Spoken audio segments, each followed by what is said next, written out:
In a previous video, we broke down the list of chassis mods to make when at the shop and when out of the track. The link to this video is provided below under the More section. In this video, we will address directions for each adjustment for when at a bumpy track or a smooth track. For spring rates and ride height, if you're at a track with a bumpy surface, you want to decrease your spring rate and increase your ride height. This should make intuitive sense.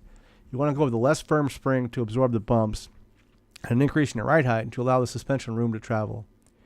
If you're at a track with a smooth surface, you want to increase your spring rate and lower your ride height. This is the good day case that we seek, and you want your car as low as possible to lower the center of gravity and as stiff as possible to limit roll.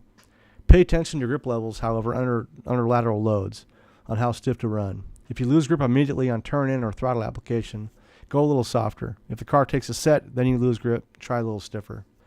For sway bars at a bumpy track, go with a less firm bar or disconnect altogether. Depends on how bumpy the surface is, but this will allow room for the suspensions to travel independently of each other. For a smooth surface, run a stiffer bar. Should make sense. For alignment, there are no adjustments for a bumpy versus smooth scenario.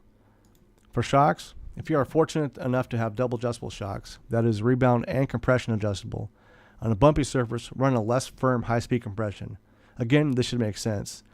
You're giving the shock less resistance to compression, allowing the shock to compress more easily. For a smooth surface, run a more firm high-speed compression. There are no adjustments for low-speed compression for a bumpy versus smooth scenario. For high-speed shock rebound on a bumpy surface, run less firm. What this really means is you're allowing less resistance to the shock travel, allowing it to rebound quicker from the compression. On a smooth surface, run a more firm high-speed rebound. Again, should make sense. You're limiting the movement of the suspension.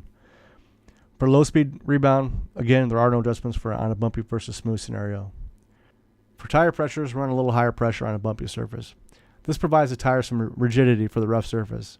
For a smooth track, run a little less tire pressure. This will increase the contact patch and also adds more heat to the tire.